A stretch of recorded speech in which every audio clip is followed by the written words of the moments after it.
Oke, pagi hari ini, siang hari ini kita kembali bertemu untuk kita belajar firman Tuhan secara sederhana. Jadi minggu yang lalu itu saya ada tugas jadwal untuk jaga lingkungan, jaga keamanan selama libur Lebaran, selama seminggu. Berakhir ya sudah. Oke, kita akan memulai untuk hari ini. Kita bersatu dalam doa, baik Niko maupun Elva, kita berdoa. Tuhan Yesus, kami mau belajar firman-Mu pada pagi siang hari ini. Beri kami hikmat-Mu, beri kami kemampuan, beri kami daya tangkap yang baik, beri kami juga hati yang siap dibentuk. Terlebih juga ya Tuhan, untuk firman Tuhan ini boleh membangun iman kami, menambah wawasan kami, sehingga kami boleh jadi pribadi yang berkenan di hadapan. Serahkan waktu yang ada, juga fasilitas jaringan yang ada, semua aman. Dalam nama Tuhan Yesus, kami berdoa dan mengucap syukur. Amin. Ya, hari ini kita belajar bagian firman Tuhan dari hukum Taurat yang kelima. Hukum Taurat yang kelima, yang lalu terakhir kita mengenai kuduskan hari Sabat. Ingatlah hari Sabat, kita sekarang hormati ayah dan ibu. Nah, itu ayatnya ada di Keluaran 20 ayat 12. Saya bacakan, firman Tuhan berkata, hormatilah ayahmu dan ibumu, supaya lanjut umurmu di tanah yang diberikan Tuhan Allahmu kepadamu. Ya, poin ini hampir sama dengan yang beberapa waktu lalu kita pelajari mengenai menghormati orang tua. Ternyata ada juga di hukum Taurat, hormati ayah dan ibu. Hukum Taurat kelima yaitu supaya kita menghormati ayah dan ibu, atau kita juga menyebut papa dan mama. Mereka berdua kita sebut sebagai orang tua. Perintah ini begitu penting sampai diulang lagi dalam perjanjian baru di kitab Efesus 6 itu kan, ayat 1 sampai 3, hormatilah ayah dan ibumu supaya lanjut umurmu. Itu kan juga dari hukum Taurat ini. Perlu diketahui bahwa orang-orang Yahudi pada masa itu sangat menghormati orang tua, ya sampai sekarang. Oleh karena tanpa restu dari orang tua, mereka tidak akan mengalami keberhasilan. Kalau kalian perhatikan di dunia ini banyak orang-orang Yahudi yang berhasil, yang bikin Facebook itu juga dari Yahudi. Orang terkaya namanya Bill Gates juga dari Yahudi. Nah itu karena mereka apa? Menghormati orang tua mereka. Ada banyak tokoh dalam Alkitab yang berhasil karena menghormati orang tua. Namun ada juga yang gagal karena mengabaikan orang tuanya. Contohnya Raja Saul, dia mengabaikan orang tuanya, termasuk orang tua rohaninya yaitu Nabi Samuel. Kita menghormati orang tua jasmani maupun rohani. Jadi ini adalah pengantarnya. Sekarang kita mulai masuk. Mengapa kita harus menghormati orang tua? Yang pertama, orang tua itu merupakan teladan iman kita yang utama. Nah, tolong Nelva baca ulangan pasal 6, ayat 6 sampai 7.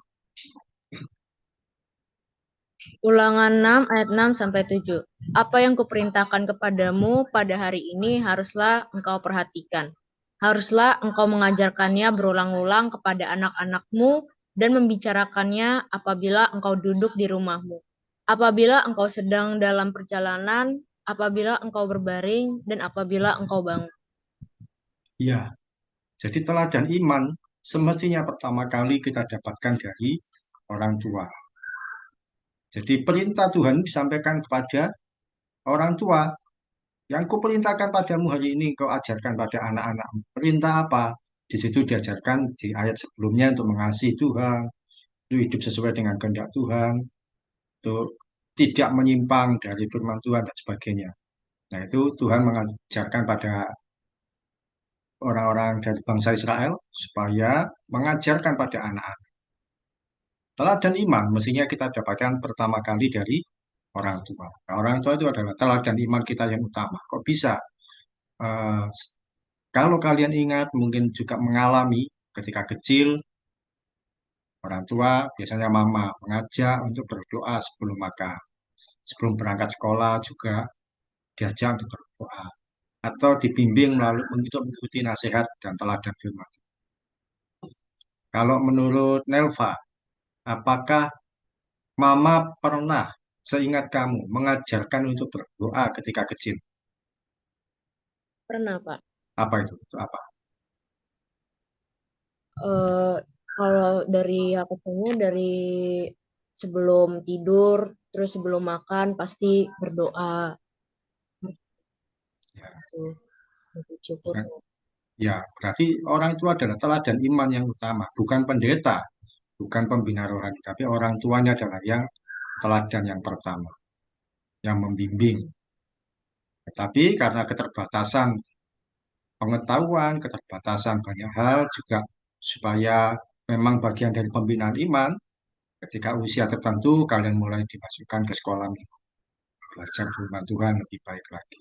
Sampai sekarang juga belajar firman Tuhan di usia remaja. Jadi tetap bahwa teladan iman kita yang utama adalah orang tua.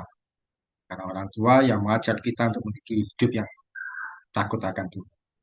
Misalkan mungkin berbuat sesuatu, mengambil yang bukan milik kita, orang tua berkata, oh tidak boleh. Ayo Tuhan melihat loh, jangan ngambil yang bukan milikmu. Yang juga ketika mau makan, diajar berdoa, dan sebagainya. Iya, jadi orang tua teladan iman kita yang utama, itu tidak bisa kita ingkari, tidak bisa kita hindari. Yang kedua, orang tua selalu menyediakan yang terbaik untuk anaknya. Nah, ini pernah kita pelajari juga. Minta tolong, Niko, Lukas 11. Lukas Ayat, 11 ayat 13. Jadi jika kamu yang jahat tahu memberi pemberian yang baik kepada anak-anakmu, apalagi Bapamu yang di sorga, Dia akan memberi Roh Kudus kepada mereka yang meminta kepadanya. ya, di sini yang dimaksud jika kamu yang jahat, artinya orang tua kita dengan segala kelemahannya, itu bisa memberi kita yang terbaik, apalagi Bapak kita di surga. Tanpa disadari, kita ini sebagai anak-anak, seringkali orang tua itu berusaha memaksakan diri untuk menyediakan sesuatu yang terbaik bagi kita. Kalau orang tua tidak punya uang, orang tua memasak makanan seadanya supaya anak bisa makan. Bahkan seringkali orang tua itu apa? Mengalah, nggak makan. Yang penting anaknya bisa makan. Orang tua juga merupakan figur teladan kerja keras. Tidak mudah menyerah dan kuat menghadapi masa-masa sulit. Nggak tahu kalian mungkin menyadari atau tidak, kadang-kadang orang tua bisa tersenyum di depan anak-anaknya, sekalipun menahan tangisan dalam hati. Orang tua pun merindukan anak-anaknya untuk bisa menjadi seorang yang berhasil melebihi keberadaan mereka. Kalau menurut yang diamati Niko, pernah nggak kamu melihat orang tuamu itu berusaha memberi yang terbaik ke anak-anaknya, sekalipun kelihatannya itu memaksa, mungkin dalam hal makanan atau dalam hal menyekolahkan atau apapun. Gimana? Pernah nggak kamu melihat orang tua bekerja keras berusaha sebaik mungkin menyediakan Pernah, Pak. apa itu? Kenapa? Eh, Waktu ini sih apa pengen ngebeliin suatu barang gitu. Pas masih kecil soalnya. Soalnya kan Niko pernah banyak mau waktu kecil. Oh, banyak. Terus bagaimana kok bisa tahu bahwa Eh, orang tua ini mengusahakan terbaik? Apa waktu itu papa sedang tidak ada uang atau bagaimana? apa nggak ada uang sih, cuman dipala-palain lah buat ngebeliin gitu. Ya, ya situan kita masih kalian masih punya figur orang tua yang baik. Karena orang tua selalu berusaha eh, menyediakan yang terbaik untuk anak. Seperti firman Tuhan, Lukas 11 ayat 13, kamu yang jahat tahu memberi pemberian yang baik kepada anak, apalagi Bapakmu di surga. Nah, seperti tadi saya gambarkan, saya tuliskan di situ, kadang-kadang orang tua, wis nanti dulu makannya, anak-anak, bahkan mungkin memaksakan supaya membayar sesuatu untuk kebutuhan-kebutuhan. Sebenarnya apa bukan memaksakan ya kan, tapi mengusahakan dengan keras supaya anak-anaknya memperoleh yang terbaik. Ini poin kedua, yaitu orang tua selalu menyediakan yang terbaik untuk anak. Mengapa kita harus menghormati ayah dan ibu? Pertama, orang tua merupakan teladan iman kita yang utama. Yang kedua, orang tua selalu menyediakan yang terbaik untuk anak. Kemudian yang ketiga, mengapa kita harus menghormati ayah dan ibu? Jangan menceritakan keburukan orang tua kita. Tolong, Nelva, kejadian 9. Satu kisah yang mungkin terlewatkan. Kejadian 9 ayat 20 sampai 22. Nuh menjadi petani, dialah yang mula-mula membuat kebun anggur. Setelah ia minum anggur, mabuklah ia, dan ia telanjang dalam kemahnya. Maka Ham, bapa Kanaan itu melihat aurat ayahnya, lalu diceritakannya kepada kedua saudaranya di luar. Ya, cerita ini mungkin terlewatkan bagi sebagian besar anak-anak Tuhan, bahwa ada kisah bahwa Nuh satu kali mabuk anggur. Dia dalam kondisi mabuk, dia nggak sadar, bajunya dia buka semua, sampai nggak berpakaian. Dituliskan firman Tuhan, sampai kelihatan auratnya. Nah, terus anaknya yang namanya Ham, melihat hal itu. Dia melihat tuh, bapakku kok nggak pakai baju. Dia tidak berbuat apa-apa. Yang dia lakukan apa? Dia kemudian menceritakan pada kedua saudaranya, yaitu siapa berarti? Sem dan Yafet. Ya. Dia ceritakan pada mereka, ternyata bapak kita mabuk. Ceritakan. Hal itu tentu bukan suatu hal yang baik. Yang dilakukan oleh saudaranya apa? Sem dan Yafet, mereka mengambil kain di ayat 23 itu sambil berjalan mundur. Mundur supaya mereka jangan sampai melihat aurat. Ketika sudah mundur dekat dengan Nuh, ditutupi badannya dengan kain tersebut. Dan mereka menutupi aurat ayah. Apa arti menutupi aurat ayahnya ini? Kita jangan menceritakan keburukan orang tua. Bagaimanapun baiknya papa mama kalian, tentu punya kelemahan. Mereka tetap manusia biasa. Tetap punya kekurangan, tetap punya keburukan, kejelekan. Nah, kita ini anak-anaknya yang paling mengerti baik buruknya orang tua di rumah. Kalau bisa, jangan ceritakan keburukan mereka pada orang lain yang tidak berkepentingan. Simpan dalam hati kelakuan atau keburukan orang tua. Jangan ceritakan aib mereka, baik pada teman atau siapapun yang tidak bertanggung jawab. Jangan sampai keburukan orang tua itu menjadi bahan perbincangan yang tidak bertanggung jawab. Misalnya kita tahu orang tua kita kalau marah berkata kasar. Ya sudah, jangan sampaikan ke teman-teman.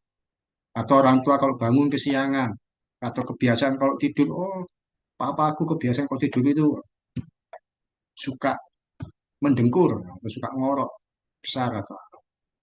Nggak bisa diceritakan. Mungkin juga tahu, oh orang tua aku nggak bekerja, dan sebagainya. Anggap semua baik-baik saja. Tidak perlu sampai orang luar tahu, lalu membicarakan, merendahkan, bahkan tertawa. Pernah enggak Niko tahu ada teman-teman yang suka membicarakan orang tua? Pernah. Bagaimana rasanya Kak gitu? Kayak biasa aja sih, cuman kayak ngedengernya gelap aja, nyeritain orang tua mereka gitu, kenapa-napa. Isi kan? Iya. Oke. Kalau ada yang menceritakan itu, pilihan kita, kalau memang bisa ya kita hindari. Jangan sampai kita mendengar. Karena kalau kita mendengar, kadang-kadang itu kan pengaruh ke pikiran kita. Oh ternyata papanya dia itu kayak gini. Oh ternyata jangan ceritakan. Kalau mungkin kita sempat mendengar keburukan orang tua teman, nah, kita tutupi. Jangan sampai orang tua kita tersebar. Jangan sampai digosipkan. Seburuk apapun simpan. Bahkan mungkin kalau ada teman kita yang berkata, oh saya tahu, mamamu tuh gini Pak. Kalian tutupi sebaliknya. Jangan diperlihatkan. Yang keempat, poin keempat atau terakhir, mengapa menghormati orang ayah dan ibu seperti firman Tuhan di hukum Taurat? Supaya apa? Kita merawat orang tua dengan maksimal. di masa tua mereka. Bahkan mungkin bukan di masa tua, tapi ya, di dalam kehidupan mereka yang sedang tidak baik-baik saja, kita bisa merawat jika sakit dan sebagainya. Eh, ini berarti Niko, minta tolong cak kejadian 49 ayat 33. Kejadian 49 ayat 33. Setelah Yakub selesai berpesan kepada anak-anaknya, ditariknya lah kakinya ke atas tempat berbaring dan meninggallah ia. Maka ia dikumpulkan kepada kaum leluhurnya. Iya, kita tahu ini kisah tentang Yakub atau juga Yusuf yang akhirnya menjadi penguasa di Mesir. Yusuf seorang figur yang merawat orang tuanya sampai meninggal. Orang tuanya cuma Yakub yang tersisa. Ya, karena kan dia 12 bersaudara, ibunya beda-beda. Yusuf berusaha membuat orang tuanya bahagia di hari tuanya. Yusuf kan sudah berhasil menjadi penguasa di Mesir. Dia menjadi seorang yang penting, pejabat yang tinggi jabatan. Nah, ketika dia sudah berkuasa di Mesir, orang tuanya dipindahkan ke Mesir untuk menikmati hal yang baik di situ. Dirawat dengan baik. Yakub dipelihara, dirawat, dikasih oleh Yusuf. Bahkan sampai meninggalnya pun Yusuf ada di sekitarnya. Ketika kasih orang tua kita tidak terbatas, mereka menyayangi dan merawat kita sejak kecil sampai sekarang. Kalau kecil, mungkin kita lupa, tiba-tiba kita menangis di tengah malam, orang tua kita mau menyediakan minuman atau apapun supaya kita bisa tertidur. Bahkan saat kita sakit pun orang tua kita pontang-panting ke sana kemari merawat kita. Namanya sakit kan mendadak, mungkin pas nggak punya uang, pinjam sana, pinjam sini, dan sebagainya. Oleh karena itu ketika nantinya kalian sudah berhasil, papa dan mama sudah tua, tidak berdaya, tidak lagi mampu berbuat banyak seperti dulu. Bagian kita ganti yang merawat. Ketika Tuhan sudah memberkati kita, membuat karir kita berhasil, saatnya kita merawat orang tua dengan baik. Sebagai ganti perlakuan mereka di waktu lalu. Sekarang ini di masa-masa modern, banyak orang-orang yang terlalu sibuk, sehingga orang tuanya yang sudah tua ditaruh di panti jompo. Di panti jompo ketemu dengan orang-orang lain yang sudah tua-tua yang sebenarnya seperti dibuang ditaruh di situ. Kalau meninggal juga nggak didatangi. Rawat sendiri lebih baik. Bahkan mungkin nggak menunggu mereka sudah tua atau kita sudah dewasa. Kalau mungkin di saat-saat sekarang ini orang tua kita sedang sakit, orang tua kalian sakit, rawat dengan baik. Apa yang jadi kebutuhannya disiapkan. Berikan obat kalau memang ada, kasihkan minum hangat. Kalau Nelva, menurut Nelva ketika mungkin mama sakit atau papa sakit, papa kan baru sempat sakit lama. Itu apa yang kamu lakukan untuk merawat mereka? Eh, kita pasti selalu memberi apa nyuapin mama atau papa kalau sakit, memberikan yang terus memberikan biar sembuh. Ya, kita menyediakan yang jadi kebutuhannya di masa-masa orang tua kita sedang tidak berdaya, gantian kita yang ya sebatas yang kita mau. Menyiapkan makanan, minuman hangat, atau mungkin juga diperlukan ya memberikan. Oke, itu hari ini yang menjadi pembelajaran kita. Saya tutup dengan kalimat, bagaimanapun kita berusaha memberi yang terbaik bagi orang tua. Tetap tidak bisa membalas kasih sayang orang tua pada kita yang tidak terbatas, tidak bisa. Bagaimana mungkin kita bisa membalas air susu yang diberikan oleh mama? Juga ketika orang tua bangun tengah malam, hanya demi supaya anak-anaknya yang nangis, gak lagi nangis. Nantinya ketika kalian jadi orang tua akan merasakan hal yang sama juga. Oleh karena itu, hormatilah ayah dan ibu yang masih dipercayakan pada kita.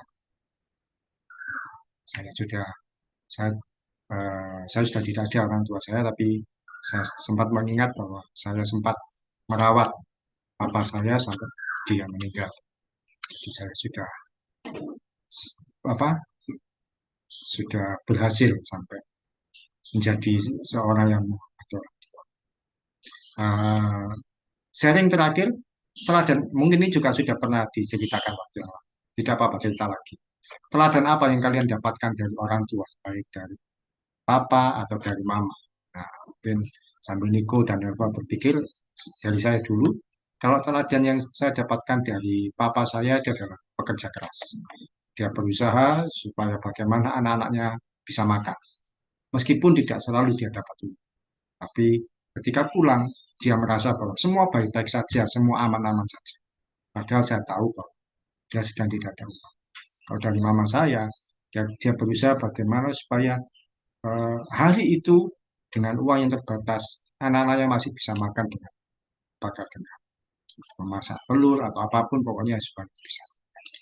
Mungkin dia pinjam sana sini. Saya ingat juga untuk supaya anaknya bisa minum, dia ambil botol air minum dari tetangga dia. Karena di rumah kami tidak ada kulkas, dia kan bisa minum air dingin. Dia minta dari tetangga supaya anak-anaknya bisa nyaman. Oke, itu kalau dari Niko, teladan apa yang kamu dapatkan dari orang tua sampai Kalau mama itu lebih apa sih diteladan itu sifat kuatnya aja sih, kuat dalam menghadapi sesuatu gitu. Mau masalah sebesar apapun, mama tetap kuat gitu ngadepin. Tapi dalam bantuan doa Tuhan gitu. Kalau bapak itu lebih ke kerja kerasnya aja sih. Apa mencari pekerjaan, menghidupkan keluarga gitu. biasa mama seorang yang tegar, ya Pak seorang yang bekerja keras. Kalau menurut Nelva, mungkin sama, mungkin beda, silakan. Kalau Nelva teladannya dari mama papa tuh orangnya yang selain ingin memberikan yang terbaik buat anak-anaknya, mama papa juga selalu ingin apa kalau bisa memberikan yang terbaik juga buat orang lain gitu. Jadi kalau misalkan walaupun mama papa juga lagi susah ketika orang minta tolong tapi papa mama bisa, pasti papa mama tolong gitu. Sekalipun mama papa di situ lagi susah juga gitu. Itu sih kalau Itu keduanya ya, papa, mama ya, iya mama tuh kayak gitu. luar biasa. Oke, itu untuk pembelajaran kita hari ini. Untuk doa, saya akan menutup doa. Mari kita bersama berdoa. Tuhan Yesus, terima kasih untuk pembelajaran firman Tuhan hari ini. Kami sharing-sharing dan kiranya boleh jadi berkat untuk Niko dan Elva dalam kehidupan mereka. Untuk kami bisa menghargai, menghormati orang tua yang dipercayakan. Memberkati ya Tuhan orang tua mereka di masa-masa yang sekarang ini, dan berikan kekuatan, kesehatan, dan berkati rezeki yang berlimpah juga untuk mereka menjalani kehidupan hari demi hari.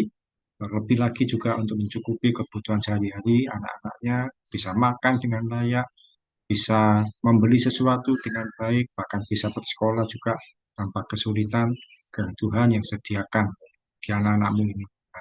Berkati Niko dan Elva menjadi anak yang bertumbuh dengan baik, mengasihi orang tua, menghormati ayah dan ibunya, papa mamanya dengan baik Tuhan, sampai Tuhan percayakan mereka ketika dewasa nanti dengan karir yang lebih baik, mereka bisa juga memberi hal yang istimewa bagi kedua orang tua. Terima kasih Tuhan Yesus, kami akan lanjutkan aktivitas hari ini. Dalam nama Tuhan Yesus kami berdoa dan mengucap syukur. Amin. Oke, terima kasih Niko dan Eva. Sampai jumpa di depan. Terima kasih.